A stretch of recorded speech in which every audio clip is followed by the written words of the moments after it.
Bienvenue sur Éducation Infinie. Les mathématiques et la physique n'ont jamais été aussi simples et passionnants.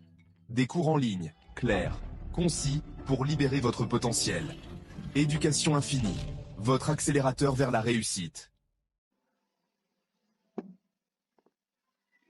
Bien, donc nous poursuivons notre série d'exercices sur les polynômes. Alors donc ici, ça c'est l'exercice 2. Ici, nous allons maintenant parler des formes canoniques.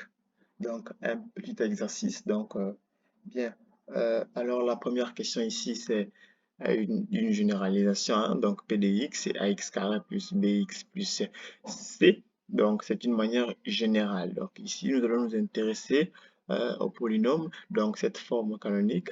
Et en particulier, nous allons faire ici pour les polynômes de degré 2. Alors, j'ignore s'il existe une forme canonique pour les degrés 3. Je pense pas. Ok, donc, bien. Donc, on poursuit.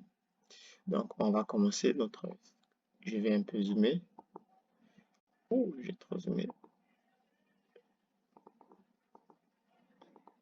Je vais un peu zoomer. Bien. Donc, ici, comme je le disais tout à l'heure, donc ici, c'est un polynôme de degré 2. Donc, ici, c'est ax cube, ax carré plus bx plus c. Donc, ça, c'est la forme générale des polynômes que vous aurez à traiter en classe de seconde S. Donc, les polynômes de degré 2 seront sous cette forme-là. D'accord? Donc, ici, donc, pour pouvoir appliquer la formule de la forme canonique, on regarde d'abord le coefficient qui se trouve ici. Si le coefficient est égal à 1, là, on peut directement commencer à appliquer la forme canonique. Mais si le coefficient n'est pas égal à 1, donc s'il est différent de 1, voici ce qu'on fait. On met d'abord en facteur. L'idée, c'est de rendre le coefficient là égal à. Donc, l'idée, c'est de faire en sorte que le coefficient qui soit devant x carré soit euh, égal à 1. Donc, qu'est-ce qu'on fait? On met le coefficient qu'on aura ici au carré en facteur, pardon. Et ici, notre coefficient, c'est a. Donc, ça fait a facteur de x plus bx sur a plus c sur a. Donc, j'ai factorisé par a. Donc, j'ai tout divisé par a. Ensuite, vous voyez, ici, j'ai maintenant mon polynôme. Donc, ici, le coefficient qui se trouve devant x déjà est déjà égal à 1. Là, je peux maintenant appliquer la formule.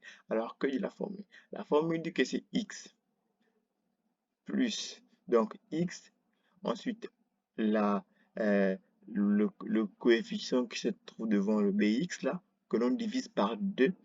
Ensuite, on élève le tout au carré. Ensuite, on retire son carré. D'accord? Donc, moi, ouais, je retire le carré de b sur 2a. Et ça fait b carré sur 4a. Plus, bon, ça, j'ai pas touché. Ensuite, qu'est-ce que je fais? C'est simple. Ici, j'effectue une réduction au même dénominateur. Vous voyez, ici, j'ai b plus 4ac. En réalité, ça, c'est l'origine du discriminant. D'accord? B carré moins 4ac plus tard. Plus tard, vous verrez que ici, on va vous parler du discriminant. B carré moins 4ac. Donc, ici, il faut mettre moins facteur. Bref, donc ici, on poursuit. Donc, ça, c'est la forme canonique de ce polynôme. Alors, on va voir ce que ça donne avec une application. Donc, avec des réels et non plus des inconnus, donc et non plus des paramètres A, B, etc. Donc, ici, c'est x carré plus 2x plus 5. OK. Donc, premier réflexe, je regarde. Est-ce que le nombre qui est ici est égal à 1? Oui, il est égal à 1. Alors, j'applique. Qu'est-ce que je fais? C'est x plus, j'ai dit le coefficient là, le bx, le coefficient qui se trouve devant x, je divise ce coefficient par 2 et je lève tout au carré. Voilà, c'est ce que je viens de faire. Puis, je retire le carré. OK? Je retire le carré du bx, donc du b que j'ai divisé par 2. Donc, celui-là, donc, vous voyez, le coefficient là, je divise ça par 2.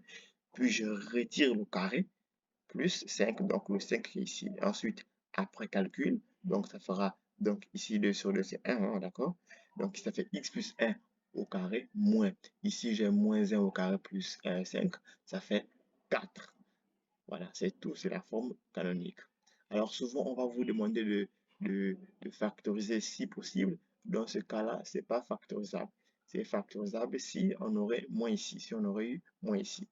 Donc au niveau du 3, on va regarder ce qui est proposé ici au niveau de la question 3. Donc, nous voyons la question 3. Donc, La question 3, c'est R de x égale, c'est moins 2x carré plus 5x moins 1. Donc, du coup, premier réflexe, est-ce que le coefficient qui se trouve devant le x carré, est-ce qu'il est égal à 1? Dans notre situation présente ici, non, il n'est pas égal à 1. Donc, du coup, qu'est-ce que je fais? Vous voyez, je mets en facteur. L'idée, c'est de rendre ici, l'idée, c'est de faire en sorte que le coefficient soit égal à 1. Donc, qu'est-ce que je fais? Je mets moins 2 en facteur, ok? Mais moins 2 en facteur. Même pas moins 1, d'accord? J'aurais pu mettre 2 en facteur, mais j'ai bien dit 1. Donc, ici, c'est moins 2 en facteur. Vous voyez, j'ai mis moins 2 en facteur, donc j'ai divisé partout par 2. Voilà, donc c'est un peu comme ce qu'on a fait ici avec les A, B, C, etc. Voilà, et j'applique ça, ouais. Ensuite, j'ai remarqué ici, le coefficient ici, il vaut désormais donc 1. Là, je peux maintenant appliquer la formule. C'est le x moins. Ensuite, le nombre qui est ici, je divise par 2. OK?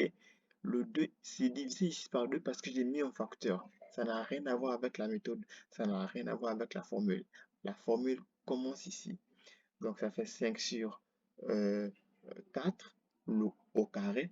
Ensuite, que je retire le carré. Donc, je retire, donc je fais moins le carré de ceci. Ça fait 25, ça fait 25 16e plus 1 demi, c'est le 1 demi qui est ici.